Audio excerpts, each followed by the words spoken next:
فأنزل الله سكينته عليه وأيده بجنود لم تروها وجعل كلمة الذين كفروا السفلى وكلمة الله هي العليا والله عزيز حكيم. د پیغمبر علیہ الصلوۃ والسلام د هجرت د موقع تذکرہ وا چې پیغمبر علیہ السلام د خپل یو ملګری سره د مکی مکرمې نه یو غار ته پناه یوړه او هلته په یو غار کې دوی 3 شپې تېرې کړې. د دې واقعې نه څو سبقونه هم مخکې معلومیږي. سبق دا معلومیږي چې کم انسان ته یو ځای کې خطرې ته د خپل ځان حفاظت کوي. تا ته پته چې دلته خطره ده او ته بیا هم د خطرې منځ ته وردانګې دې ته د ځان هلاکت وایي. ورنه لوی اعتماد او لوی توکل د پیغمبرو. د شپې ولې ووتو، بیا د شپې 3 ورځې پناه ولې واغستله. دا موږ تاسو ته سبق راکوي د خپل ځان به حفاظت کې. دا دنیا ده. همداسې پیغمبر علیه السلام غزواتو ته تللی دی، زغرې اچولي دي، خول یې په سر کړی دی، خپله اسلحه پوره اخیستې ده. د پیغمبر علیه السلام نه لوی متوکل بل څوک دی. دا خپل اسباب د استعمالی به د ځان حفاظت به کې، ځان به هلاکت ته نه غورځي. دویمه مسله دا ده چې هر انسان باندې دا لازمي وي چې د خپل دین فکر وکړي. په کوم ځای کې ته دینداري نشي کولی هغه ځای نه لاړ شه، خپل دین دې وتښتوه ځه، خو دین پرې نه دی. پیغمبر علیه الصلاۃ والسلام مکه ولې پرېښوله؟ یاره جي چا پرېښوده نه دین ته، خلکو ته دین بیانوي، دعوت ورکوي، چا پرېښوده نه. د خپل دین په بنیاد باندې وتښتې چې دا دین محفوظ کمه. بالکل نبی کریم علیه الصلاۃ والسلام فرمایلی دي آخر وخت کې بهترین مال به د انسان هغه یو څو ګډې بیزې اخیستي او د غر په سر باندې هغه سرایي او د خلکو نه ځان ډېر لرې ایستی دی. ولې؟ یفر بدینه، خپل دین یې تختولی دی. که دی د خلکو سره ژوند کوي نو تمام خلک بېدینه دي، دی هم بېدینۍ ته مجبوره کوي. دی مجبوراً د خپل دین د حفاظت دپاره دا ګډه بیزه به د غر په سر باندې ځان له ساتمه، خو خپل لمونځ اودس او خپل عبادت کوم. نو خپل دین وتښتوه چې دا د نه څوک پټ نه کړي. درېیمه دا ده چې د انبیاو دا ژوند د خلکو دپاره سبق وي، ځکه انبیا د دې خلکو په لیول باندې ژوند کوي چې کوم د پیغمبر علیه السلام واقعیت واورېده، څنګه ووتو، څنګه لاړ، خوراک یې څنګه و، انتظام یې څنګه و، سفر یې څنګه و. دا خلکو دپاره سبق یي چې تاسو به داسې ژوند تېروئ. په هر صورت پیغمبر علیه السلام 3 ورځې تېرې کړې او بیا یې د هغه ځای نه یو مختصر قافله باندې لاړ، مدینې منورې ته ورسېدل. نو الله فرمایي فانزل الله سکینته. ښکاره ده چې 2 کسان دي د یو ګټ لاندې ناست وي او د هغې نه چاپېره د دنیا متکبره مغروره مالدارترین خلک هغه په غرور او په ډېر په جوش کې ګرځي. هر انسان سره طبیعي یری. ته یو ځای کې ولاړ یو دا غونډ کلی تا پسې راووتو نو ته به څه وې؟ یا زیات نه زیات ستا یوه کورنۍ ده، ته یو طرف ته شوې او دا ټول کلی په بل طرف دی، نو ته به څه وې؟ هر انسان په دې پوهېږي چې دا ماته تکلیف دی. دا انبیا انسانان دي. الله فرمایي ما وله داړه مضبوط کو، ما وله داړه سکینه مې پې نازله کړه، تا ته پر به هېڅ مسله نه. فانزل الله سکینته وایده، الله د هغه تایید وکړو، مضبوط یې کړه بجنود په لښکرو سره لم تروها چې تاسو هغه لښکرې نه لیدلې. دغه لښکرې د غیر ذی العقل مخلوق هم وي. جولاګي ته وایي راشه، ونې ته وایي وټوکېږه، اخوا چې کوم دی کونترې ته وایي جاله جوړه کړه. دا د الله لښکرې دي. همدارنګې الله فرشتې راولېږلې. څنګه چې واقع مې درته وې صدیق صاحب ګوري دا الله پیغمبر هغه سړی خو مخامخ را روان دی، موږ ته ګوري. نبی علیہ السلام یې نه ویني خامخ ولاړ دی دی ورته ګوري ویم نه موني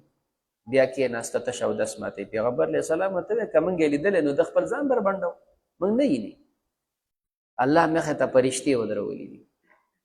هغه فرشتې ودرولي دي نو ستا دپاره پرده نه ده ته ورته ګورې خو هغه دپاره پرده ده هغه ته نه ویني الله دا خپل مخلوق په یو باندې په بل باندې وایي دا لښکرې مې در ولېږلې وجعل وګرځول الله کلمة الذین کلمه د هغه کسانو کفرو چې کافرانو السفلا ښکته لاندې ذلیله وکلمة الله کلمې د الله هي العلیا دا د اوچتې کلمه د کافرانو څه دی کفر او شرک دی الله دا کفر او شرک ذلیله کو د قوم څنګه مشوره کړې وه بې مخکې څه وکړه څومره زور یې ولګو انعامات مقرر کړو هر یو سینه ټپی چې زه به دا کوم دا د هغه کلمه وه او بل طرف ته کلمت الله کوم چې د الله توحید دی لا اله الا الله الله اوچت دویم مطلب دا دی چې مراد د کلمې نه یو پروګرام د کافرانو یو پروګرام د الله دلته مراد هغه تدبیر د کافرانو دی چې دوی را جمع شو څومره مضبوط تدبیر یې وکړو د مختلفو ځایونو کسان کېناستل قومونه کېناستل جي یو کس توره په لاس به ورته ولاړي او په یو خرب به وجنو انساني ذهن لحاظ باندې دنیا لحاظ باندې په دې هر سړی پوهېږي چې د دې نه بچاو دا نشي کېدلی دا د دوی هغه زور او بل طرف ته د الله کلمه سوه الله ورته وایي هېڅ هم درته نشي ویلی ښه بېغمه ترې نه وځه نو وګرځوله الله کلمه د هغه کسانو منه تدبیر د هغه کسانو چې کافرانو السفلا ذلیله الله د دوی تدبیر ذلیله کو وکلمت الله د الله کلمه چې کوم د الله تدبیر هي العلیا هغه اوچت الله خپل تدبیر اوچت کو پیغمبر ته خلاصې ورکو ابراهیم علیه السلام باندې خلکو تدبیر وکړو ورې ورته بل کو جو ظاهري عقل خود دا وایي چې د بچاو مشکل دی الله فرمایي چې کوم دی ما دا خاسرین وګرځول ابراهیم علیه السلام ته یې سم ونه وی همدغه تدبیر د الله او کلمه د الله اوچته ده نو د دې وجې نه دیهیت عربی کې ضمیر فصل وی دا قوت ته اشاره د کافرانو کلمه مې ښکته کړه دا وی تدبیر مې ښکته کو ټیک شو ښکته شو او بل طرف ته الله وی ما خپلې کلمې اوچتې کړې هغې سره هیه نه ذکر کېږي د سره هیه ذکر کېږي دا قوت ته اشاره زما کلمې یقینا حقیقتا دا واقعتا دا اوچتې دي دا اوچتې دي کلمت الله العلیا اوس سره هلته وجعل کلمت الذین نسبت چې کوم دی الله ته دی عربی کې ویلی شي جعل ضمیر الله ته راجع دی او کلمت الذین دې ته مفعول وي الله د کافرانو کلمه ذلیله کړه ښکته کړه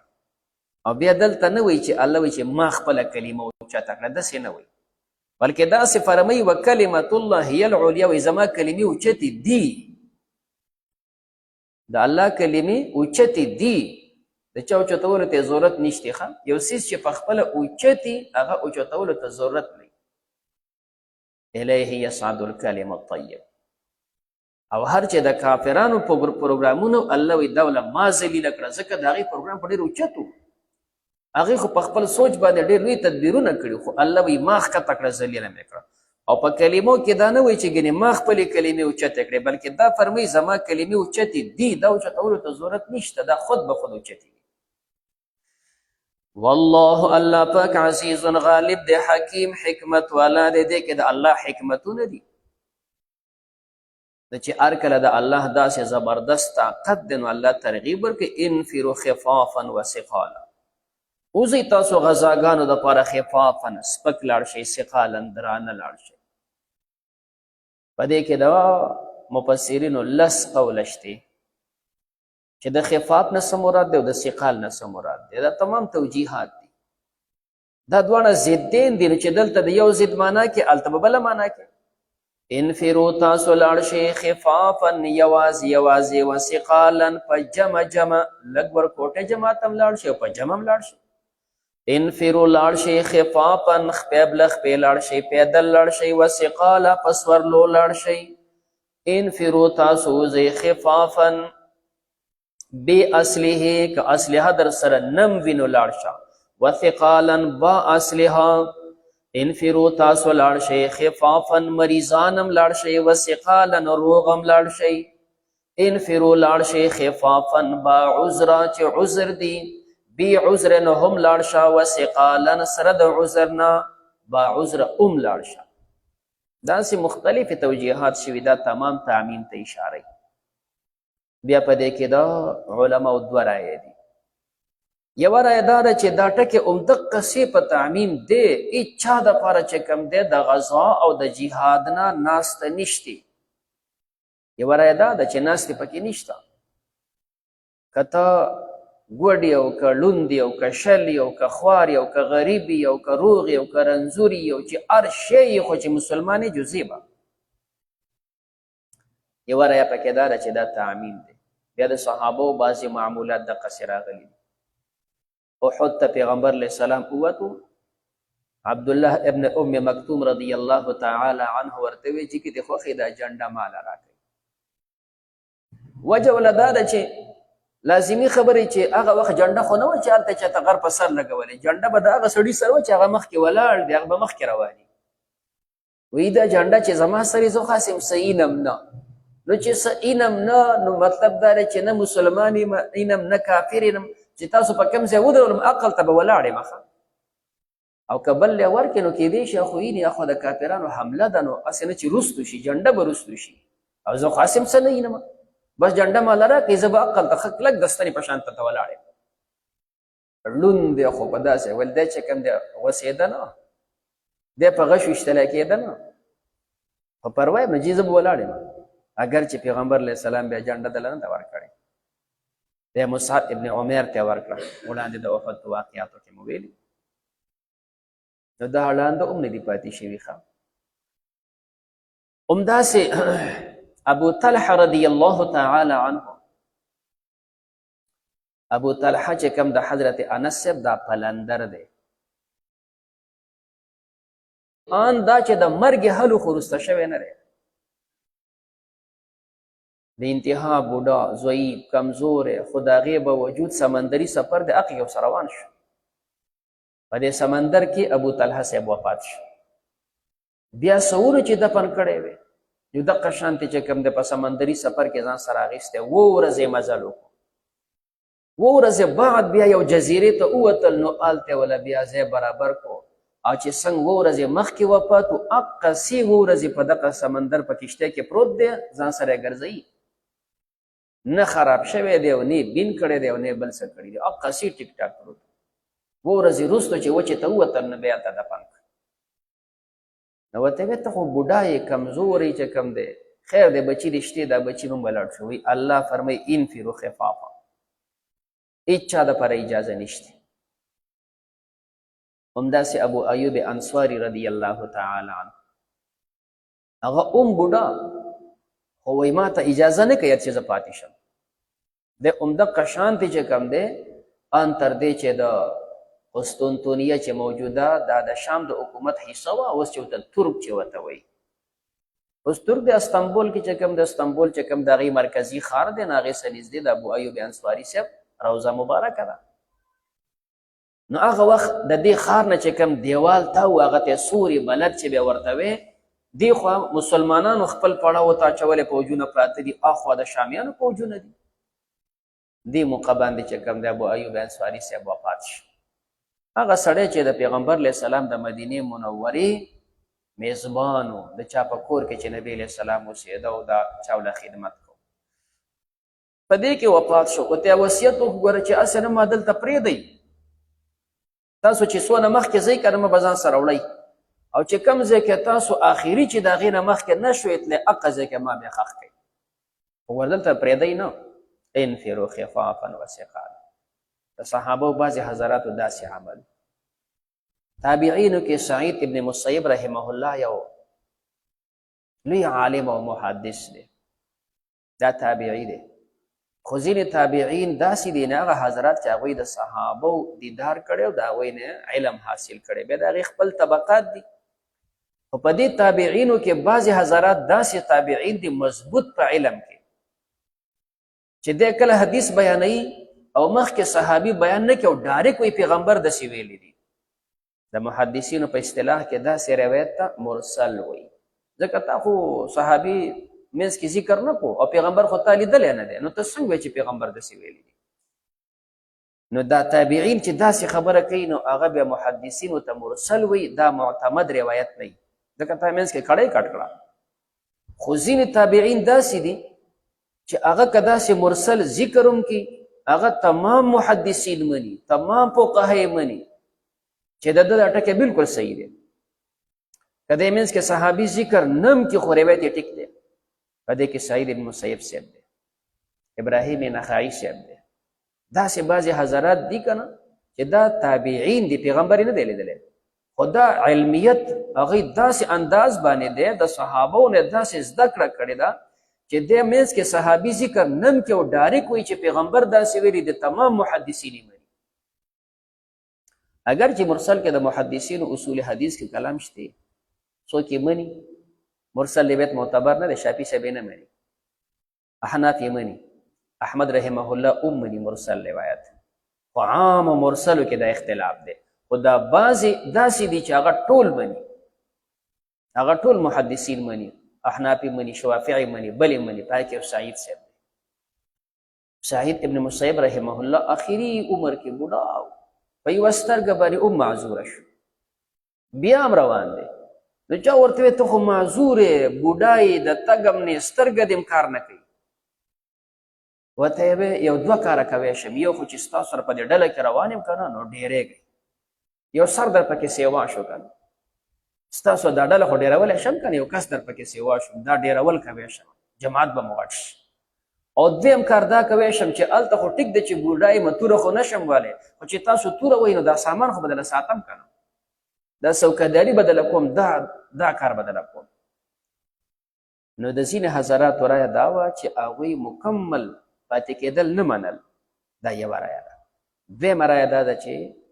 الله دا ذکر کوي خو بیا په دې پسې وروستو تخصیص راغلی دی عبدالله ابن عباس رضی الله تعالی عنه رایه دا ده بیا دغه تخصیص ته